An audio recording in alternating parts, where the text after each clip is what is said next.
வணக்கம். இன்றைய தலைப்புச் செய்திகள்.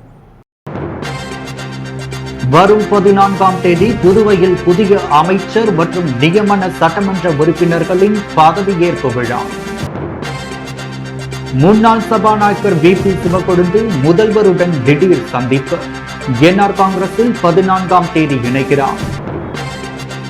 புதுவை வந்த அதிமுக பொதுச் செயலாளர் எடப்பாடியாருக்கு புதுச்சேரி அதிமுக சார்பில் வரவேற்பு. இனி விரிவான செய்திகள். புதுச்சேரி புதிய அமைச்சர் நியமன சட்டமன்ற உறுப்பினர்கள் நியமனத்திற்கு மத்திய உள்துறை அமைச்சர்கள் ஒப்புதல் அளித்துள்ளதை தொடர்ந்து வரும் 14ஆம் தேதி பதவியேற்பு விழா நடைபெறுகிறது. புதுச்சேரி என்ஆர் காங்கிரஸ் கூட்டணி அரசில் அங்கம் வகித்த பாஜக அமைச்சர் சாய் சரவணகுமார், நியமன சட்டமன்ற உறுப்பினர்கள் ராமலிங்கம், வெங்கடேசன், அசோக் பாபு ஆகியோர் கடந்த மாதம் 27ஆம் தேதி ராஜினாமா செய்தனர். புதிய அமைச்சராக ஜான்குமார், நியமன சட்டமன்ற உறுப்பினர்களாக செல்வம், தீபாய்தான், ராஜசேகர் ஆகியோரின் பெயர்கள் பரிந்துரைக்கப்பட்டது. அமைச்சர் நியமனம் தொடர்பாக கோப்பு மத்திய உள்துறை அமைச்சகத்திலும், நியமன சட்டமன்ற உறுப்பினர்கள் தொடர்பான கோப்பு ஜனாதிபதி அலுவலகத்திலும் ஒப்புதலுக்காக அனுப்பப்பட்டது. இருப்பினும் கடந்த 2 வாரமாக கோப்பிற்கு அனுமதி கிடைக்கவில்லை. ஜூலை 2 மற்றும் 7ஆம் தேதி நடக்க இருந்த பதவியேற்பு விழா கைவிடப்பட்டது. இதற்கிடையில் நேற்று புதிய அமைச்சர் ஜான்குமார் நியமன கோப்பிற்கும் நியமன சட்டமன்ற உறுப்பினர்கள் கோப்பிற்கும் மத்திய உள்துறை அமைச்சகம் ஒப்புதல் அளித்தது. தொடர்ந்து அதிகாரப்பூர்வமாக மத்திய உள்துறை அமைச்சகம் அரசாணையும் வெளியிட்டது. புதுச்சேரி தலைமை செயலருக்கு முறைப்படி அனுப்பி வைக்கப்பட்டது. புதிய அமைச்சர் நியமன சட்டமன்ற உறுப்பினர்கள் வரும் 14ஆம் தேதி பதவியேற்கின்றனர். நியமன சட்டமன்ற உறுப்பினர்களுக்கு மதியம் 12:30 மணிக்கு சட்டசபையிலும், அதைத் தொடர்ந்து புதிய அமைச்சருக்கு கவர்னர் மாளிகையில் 1:30 மணிக்கும் பதவியேற்பு விழா நடைபெறுகிறது.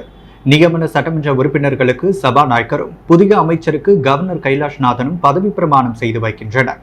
இரு பதவியேற்பு விழாவிலும் முதல்வர், அமைச்சர்கள், சட்டமன்ற உறுப்பினர்கள், அனைத்து அரசியல் கட்சி தலைவர்கள் பங்கேற்கின்றனர்.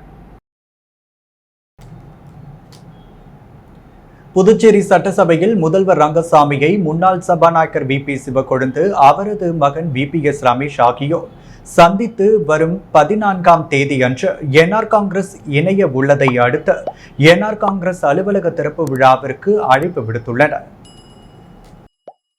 புதுச்சேரி மாநிலத்தில் கடந்த 2016 சட்டமன்ற தேர்தலில் லாஸ்பேட்டை தொகுதியில் காங்கிரஸ் சார்பில் போட்டியிட்டு வெற்றி பெற்றவர் சப்தகிரி VP சிவக்கொழுந்து. இவர் முந்தைய நாராயணசாமி தலைமையிலான காங்கிரஸ் ஆட்சியில் சபாநாயகர் பதவி வகித்தார். ஆட்சி முடிவடைய சில மாதமே இருந்த நிலையில் பெரும்பான்மையை இழந்ததால் நாராயணசாமி ஆட்சி கவிழ்ந்தது. அதன் பிறகு VP சிவக்கொழுந்து எந்த ஒரு அரசியல் நிகழ்வுகளிலும் பங்கேற்காமல் அரசியலிலிருந்து ஒதுங்கியே இருந்தார். ஆனால் சமீப காலமாக லாஸ்பேட்டை தொகுதியில் சப்தகிரி அறக்கட்டளை சார்பில் VP சிவக்கொழுந்துவும் அவரது மகன் சப்தகிரி குழும இயக்குனர் VPS ரமேஷ்குமாரும் இணைந்து தொகுதி மக்களுக்கு பல்வேறு நலத்திட்ட உதவிகளை வழங்கி வருகின்றனர். என்ஆர் காங்கிரஸ் கட்சியில் சிவக்கொழுந்து இணைந்து மீண்டும் தீவிர அரசியல் களப்பணி மேற்கொள்ள இருப்பதாகவும், வரும் சட்டமன்ற தேர்தலில் அக்கட்சி சார்பில் போட்டியிட இருப்பதாகவும் பரவலாக பேசப்பட்டு வந்தது. இந்நிலையில் சிவக்கொழுந்து மற்றும் அவரது மகன் ரமேஷ்குமார் ஆகியோர் சட்டசபையில் முதல்வர் ரங்கசாமியை நேற்று திடீரென சந்தித்து பேசினர். அப்பொழுது லாஸ்பேட்டை தொகுதி என்ஆர் காங்கிரஸ் அலுவலகம் திறப்பு விழா அழைப்பிதழை முதல்வரிடம் வழங்கி அழைப்பு விடுத்தனர். வரும் 14ஆம் தேதி லாஸ்பேட்டை குமரன் நகரில் திறப்பு விழா நடைபெறுகிறது. அப்பொழுது இருவரும் முதல்வர் ரங்கசாமி முன்னிலையில் என்ஆர் காங்கிரஸ் கட்சிகள் இணைகின்றனர். திண்டிவனம் வழியாக புதுச்சேரி வந்த அதிமுக கழக பொதுச் செயலாளர் எடப்பாடி பழனிசாமியாருக்கு அதிமுக மாநில செயலாளர் அன்பழகன் தலைமையில் சிறப்பான வரவேற்பு அளிக்கப்பட்டது. கழக பொதுச் செயலாளர் எடப்பாடியார் தமிழகம் முழுவதும் சட்டமன்ற தொகுதி வாரியாக தொடர் பிரச்சார சூறாவளி சுற்றுப்பயணம் மேற்கொண்டு வருகிறார். செஞ்சியில் நேற்று பொதுக்கூட்டம் முடித்துவிட்டு திண்டிவனம் வழியாக புதுச்சேரியில் உள்ள பூர்ணாங்குப்பத்தில் தனியார் ஹோட்டலில் இரவு தங்குகிறார். அவர் புதுச்சேரி வழியாக வரும்பொழுது முதலியார்பேட்டை மரப்பாலம் சந்திப்பில் மாநில கழக செயலாளர் அன்பழகன் பூங்கொத்து வழங்கி பிரம்மாண்டமாக வரவேற்பு அளித்தார். இதில் 1000க்கும் மேற்பட்ட அதிமுகவினர் மற்றும் பொதுமக்கள் திரளாக கலந்து கொண்டு கழக பொதுச் செயலாளரை மலர் தூவி வரவேற்றனர். பாஜக சட்டமன்ற உறுப்பினர் ஜான்குமாருக்கு அமைச்சர் பதவி வழங்கக்கூடாது என இளைஞர் காங்கிரஸ் சார்பில் ஜனாதிபதிக்கு மனு அனுப்பும் போராட்டம் நடைபெற்றது. புதுச்சேரியில் காமாட்சி அம்மன் கோவிலுக்கு சொந்தமான பல கோடி மதிப்பிலான இடத்தை ஜான்குமார் சட்டமன்ற உறுப்பினர் சட்டத்திற்கு புறம்பான வகையில் குடும்பத்தார் பெயரில் பத்திரப்பதிவு செய்ததாக கூறப்படுகிறது. இதை கண்டித்து இளைஞர் காங்கிரஸ் சார்பில் நடத்திய போராட்டத்தை தொடர்ந்து நீதிமன்றத்தில் வழக்கு தொடரப்பட்டது. நீதிமன்றம் உத்தரவு பிறப்பித்ததை அடுத்து அந்த இடத்தை மீண்டும் கோவிலுக்கு ஒப்படைத்தனர். பாஜக மேலிடம் ஜான்குமாருக்கு அமைச்சர் பதவி கொடுத்துள்ளது. இதனை கண்டித்து ஜனாதிபதிக்கு கடிதம் அனுப்பும் போராட்டம் நடைபெற்றது. இதில் இளைஞர் காங்கிரஸ் துணைத் தலைவர் கல்யாணசுந்தரம் தலைமையில் புதுச்சேரி மாநில இளைஞர் காங்கிரஸ் நிர்வாகிகள், இளைஞர்கள் 100க்கும் மேற்பட்டோர் தலைமை தபால் நிலையத்திலிருந்து இந்திய ஜனாதிபதிக்கு ஜான்குமாரை அமைச்சராக நியமிக்க கூடாது எனவும், காமாட்சியம்மன் கோவிலில் நில அபகரிப்பு சம்பந்தமான ஆவணங்களையும் இணைத்து தபால் அனுப்பினர். போராட்டத்திற்கு காங்கிரஸ் மாநில செயலாளர் ராஜாராம், லோகையன், ஜெகதீஷ், அகிலன், அசோக் ராஜா, தொகுதி தலைவர்கள் சுரேந்தர், சிலம்பரசன், தமிழழகன், பாரதி, மாவட்ட தலைவர் செல்வப்பிரியன், பொதுச் செயலாளர் தேவா, துணைத் தலைவர்கள் தினேஷ், அலெக்ஸ், சுஹைப் உள்ளிட்ட பலர் கலந்து கொண்டனர். திடீர் மூச்சு திணறலால் அமைச்சர் தேனி ஜெயக்குமார் சென்னை அப்போலோ மருத்துவமனையில் அனுமதிக்கப்பட்டுள்ளார். புதுச்சேரி விவசாயத்துறை அமைச்சர் தேனி ஜெயக்குமார் கடந்த மாதம் புதுக்கோட்டை அருகே நடந்த கார் விபத்தில் காயமடைந்து கடந்த சில நாட்களாக வீட்டில் ஓய்வில் இருந்து வந்தார். நேற்று அதிகாலை திடீரென அவருக்கு மூச்சு திணறல் ஏற்பட்டதை அடுத்து இந்திரா காந்தி அரசு மருத்துவமனையில் தீவிர சிகிச்சை பிரிவில் அனுமதிக்கப்பட்டார். அங்கு அவருக்கு விபத்தால் ஏற்பட்ட காயம் காரணமாக நுரையீரல் பாதிப்பு ஏற்பட்டு மூச்சு திணறல் ஏற்பட்டதாக மருத்துவர்கள் பரிசோதித்தனர். அதைத் தொடர்ந்து அவருக்கு நிமோனியா காய்ச்சலால் மூச்சு திணறல் ஏற்பட்டிருக்கலாம் என கருதி உடனடியாக சென்னையில் உள்ள அப்போலோ மருத்துவமனைக்கு கொண்டு செல்லப்பட்டு அனுமதிக்கப்பட்டார். அங்கு அவருக்கு சிகிச்சை அளிக்கப்பட்டு வருகிறது. புதுச்சேரி புதுமை கைவினை கலைஞர்கள் கூட்டுறவு சங்கம் சார்பில் நடைபெற்ற கண்காட்சி திறப்பு விழாவில் முதல்வர் ரங்கசாமி, சபாநாயகர் செல்வம், வைத்திலிங்கம் எம்பி ஆகியோர் கலந்து கொண்டு விழாவை சிறப்பித்தனர். புதுச்சேரி புதுமை கைவினை கலைஞர்கள் கூட்டுறவு சங்கத்தின் சார்பாக கைவினை பொருட்கள் கண்காட்சி துவக்க விழா கடந்த 10ஆம் தேதியன்று புதுச்சேரி கடற்கரை கிராஃப் பஜார் வளாகத்தில் நடைபெற்றது. இவ்விழா புதுச்சேரி முதலமைச்சர் ரங்கசாமி மற்றும் சபாநாயகர் செல்வம், புதுச்சேரி நாடாளுமன்ற உறுப்பினர் வைத்திலிங்கம் ஆகியோர் முன்னிலையில் நடைபெற்றது. விழாவில் மாவட்ட தொழில் மைய பொது மேலாளர் கோவிந்தராஜ் மற்றும் திட்ட மேலாளர் ஜெயராமன், தொழில் மற்றும் வணிகத்துறை துணை இயக்குநர் நரேந்திரன், கைவினை அபிவிருத்தி உதவி இயக்குநர் ரூப்சந்த, கலைமாமணி ராஜு சிற்பி, பத்மஸ்ரீ VK முனுசாமி ஆகியோர் கலந்து கொண்டு குத்துவிளக்கை ஏற்றி உறுப்பினர்களுக்கு அடையாள அட்டை வழங்கி கண்காட்சியை துவக்கி வைத்தனர். இந்நிகழ்ச்சிக்கு தலைவர் சேகர் வரவேற்றார். செயலாளர் ரமேஷ் நன்றி கூறினார். இந்நிகழ்வினை துணைத் தலைவர் புவனேஸ்வரி மற்றும் இயக்குநர்கள் கலைமாமணி சண்முகம், செல்வகுமார், பாலமுருகன், முத்து, சுரேஷ்குமார் ஏற்பாடு செய்தனர் மற்றும் கைவினை கலைஞர்கள், பொதுமக்கள் பெருமளவில் கலந்து கொண்டனர். புதுச்சேரி லாஸ்பேட்டை திரௌபதி அம்மன் கோவில் தீமிதி திருவிழாவில் கலந்து கொண்ட பக்தர்களுக்கு சப்தகிரி அறக்கட்டளை சார்பில் அன்னதானம் வழங்கும் விழாவில் முன்னாள் சபாநாயகர் VP சிவக்கொழுந்து கலந்து கொண்டு துவக்கி வைத்தார். புதுச்சேரி லாஸ்பேட்டையில் திரௌபதி அம்மன் கோவில் தீமிதி திருவிழா கடந்த மாதம் 30ஆம் தேதி கொடியேற்றத்துடன் துவங்கியது. இதையொட்டி விழா நாட்களில் தினமும் அம்மனுக்கு சிறப்பு பூஜைகள் நடைபெற்று வந்தது. விழாவின் முக்கிய நிகழ்ச்சியான நேற்று இரவு தீமிதி திருவிழா நடைபெற்றது. முன்னதாக காலையில் திரௌபதி அம்மனுக்கு சிறப்பு அபிஷேக அலங்காரம், மகா தீபாரதனையுடன் இரவு திரௌபதி அம்மனுக்கு சிறப்பு அலங்காரம் செய்யப்பட்டு தேரோட்டம் நடைபெற்றது. இதைத் தொடர்ந்து திரளான பக்தர்கள் தீமிதித்து தங்களது நேர்த்திக்கடனை செலுத்தினர். தொடர்ந்து இந்த தீமிதி திருவிழாவில் கலந்து கொண்ட பக்தர்களுக்கு சப்தகிரி அறக்கட்டளை சார்பில் அன்னதானம் வழங்கப்பட்டது. இந்த அன்னதான விழாவை முன்னாள் சபாநாயகர் VP சிவக்கொழுந்து துவக்கி வைத்தார்.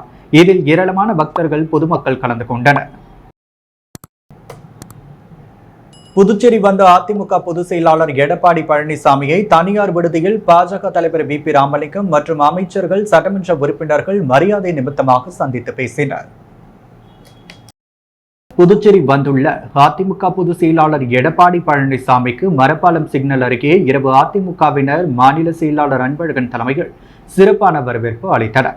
அதைத் தொடர்ந்து தனியார் விடுதியில் தங்கியிருந்த எடப்பாடி பழனிசாமியை புதுச்சேரி பாஜக சார்பில் மாநில தலைவர் VP ராமலிங்கம், உள்துறை அமைச்சர் நமச்சிவாயம், சபாநாயகர் செல்வம், செல்வகணபதி MP, NR காங்கிரஸ் கட்சி மாநில செயலாளர் NSG ஜெயபால், பாஜக சட்டமன்ற உறுப்பினர் கல்யாணசுந்தரம் ஆகியோர் மரியாதை நிமித்தமாக சந்தித்து பேசினர். அப்பொழுது எடப்பாடி பழனிசாமிக்கு பூங்கொத்து கொடுத்து பொன்னாடை போற்றி வாழ்த்து தெரிவித்தனர். அதிமுக புதுச்சேரி மாநில செயலாளர் அன்பழகன், தமிழக முன்னாள் அமைச்சர் MC சம்பத் ஆகியோர் உடனிருந்தனர். உருளையன்பேட்டை தொகுதிக்குட்பட்ட கோவிந்தசாலை பகுதியில் இருபுற கான்கிரீட் வாய்க்கால் அமைக்கும் பணியினை சட்டமன்ற உறுப்பினர் நேரு அதிகாரிகளுடன் சென்று ஆய்வு மேற்கொண்டார். புதுச்சேரி உருளையன்பேட்டை தொகுதிக்குட்பட்ட கோவிந்தசாலை முடக்கு மாரியம்மன் கோவில் வீதியில் சட்டமன்ற உறுப்பினர் மேம்பாட்டு நிதியின் மூலம் புதிய சிமெண்ட் சாலை மற்றும் இருபுற கான்கிரீட் வாய்க்கால் அமைக்கும் பணிகள் புதுச்சேரி நகராட்சி மேற்பார்வையில் நடைபெற்று வருகிறது. பணிகளை உருளையன்பேட்டை தொகுதி சட்டமன்ற உறுப்பினரும் புதுச்சேரி மாநில மனிதநேய மக்கள் சேவை இயக்க நிறுவன தலைவருமான நேரு என்ற குப்புசாமி இன்று புதிதாக அமைக்கப்படும் சிமெண்ட் சாலையினை பார்வையிட்டு சரியான வாட்டங்கள் வைத்து மழை காலங்களில் மழைநீர் எளிதில் வெளியேறும் வகையில் அமைக்குமாறு அதிகாரிகளை கேட்டுக்கொண்டார். இந்த ஆய்வின் பொழுது புதுச்சேரி நகராட்சி செயற்பொறியாளர் நமச்சிவாயம், இளநிலை பொறியாளர் குப்புசாமி மற்றும் அப்பகுதியைச் சேர்ந்த மனிதநேய மக்கள் சேவை இயக்க பிரமுகர்கள் பலர் உடனிருந்தனர். தமிழகத்தில் அதிமுக பெரும்பான்மை பெற்று ஆட்சி அமைக்கும் என புதுச்சேரியில் தமிழக பொதுச் செயலாளர் எடப்பாடி பழனிசாமி தெரிவித்துள்ளார். விழுப்புரம் மற்றும் கடலூரில் தேர்தல் சுற்றுப்பயணம் மேற்கொள்ள வந்த அதிமுக பொதுச் செயலாளர் எடப்பாடி பழனிசாமி புதுச்சேரி பூர்ணாங்குப்பம் தனியார் விடுதியில் விவசாயிகள், தொழிலதிபர்களுடன் அதிமுக பொதுச் செயலாளர் எடப்பாடி பழனிசாமி கலந்துரையாடினார். தொடர்ந்து அவரிடம் தமிழகத்தில் தேசிய ஜனநாயக கூட்டணி ஆட்சி அமையும் என்று மத்திய மந்திரி அமித்ஷா கூறியுள்ளாரே என்று கேட்டதற்கு அதிமுக பெரும்பான்மையுடன் வெற்றி பெற்று ஆட்சி அமைக்கும் என்று பதிலளித்தார். அப்பொழுது புதுச்சேரி மாநில அதிமுக செயலாளர் அன்பழகன் தலைமையில் ஏராளமான நிர்வாகிகள் பலர் உடனிருந்தனர்.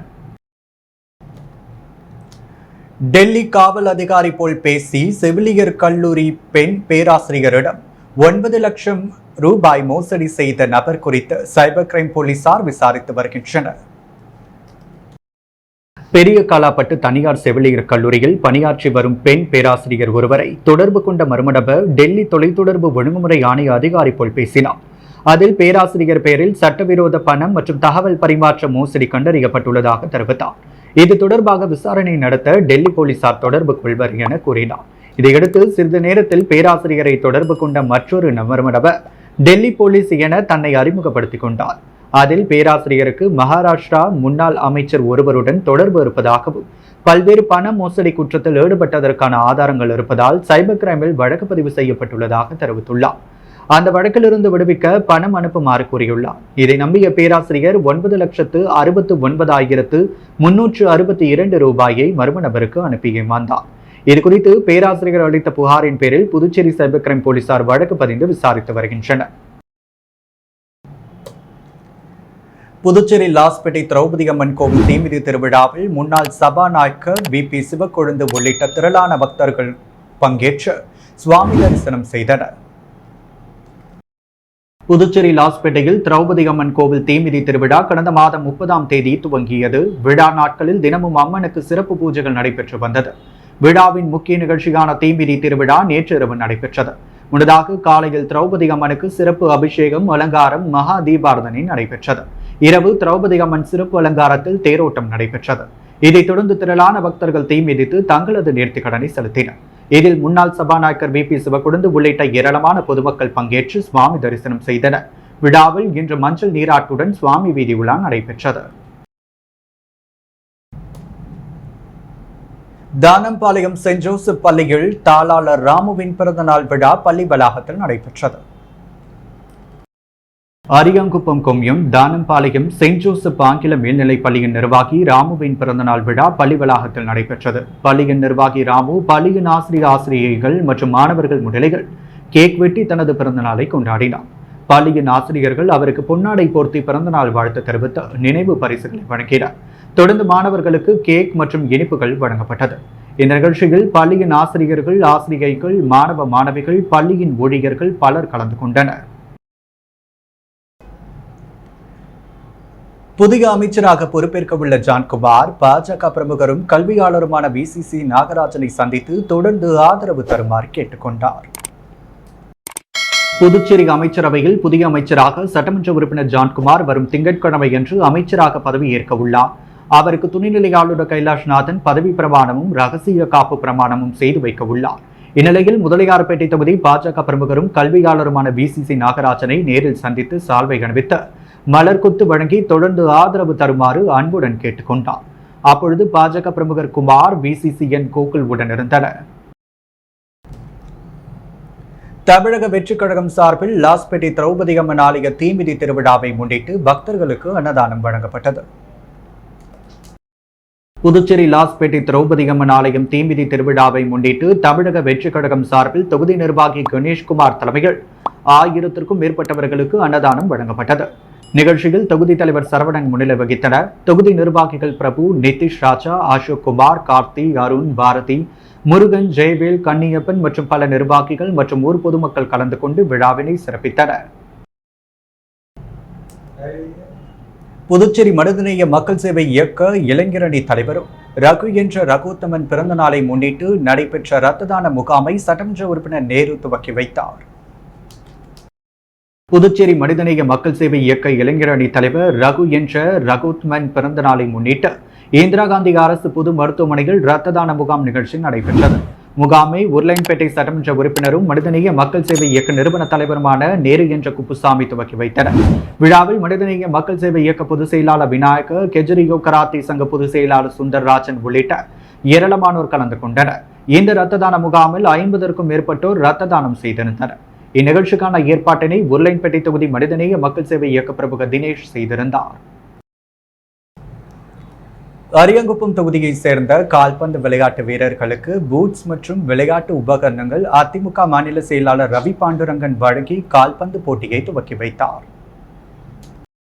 புதுச்சேரி மாநில அதிமுக பொருளாளர் ரவி பாண்டுரங்கன் அரியாங்குப்பம் தொகுதியில் பல்வேறு நலத்திட்ட உதவிகளை செய்து வருகிறார்.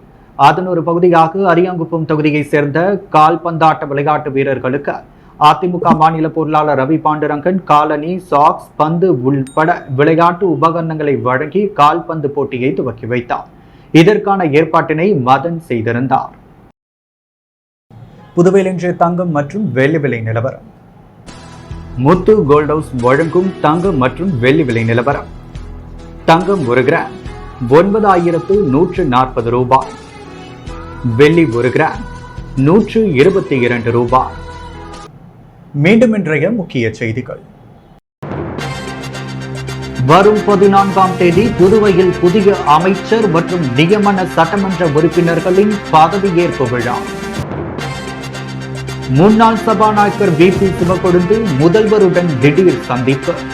என்ஆர் காங்கிரஸில் 14ஆம் தேதி இணைகிறார். புதுவை வந்த அதிமுக பொதுச் செயலாளர் எடப்பாடியாருக்கு புதுச்சேரி அதிமுக சார்பில் வரவேற்பு. தமிழகத்தில் அதிமுக பெரும்பான்மை பெற்று ஆட்சி அமைக்கும். அதிமுக பொதுச் செயலாளர் எடப்பாடி பழனிசாமி பேச்சு. டெல்லி போலீஸ் அதிகாரி போல் பேசி பேராசிரியரிடம் 9,69,000 ரூபாய் மோசடி. இத்துடன் எஸ் மீடியாவின் செய்திகள் நிறைவடைகின்றன. வணக்கம்.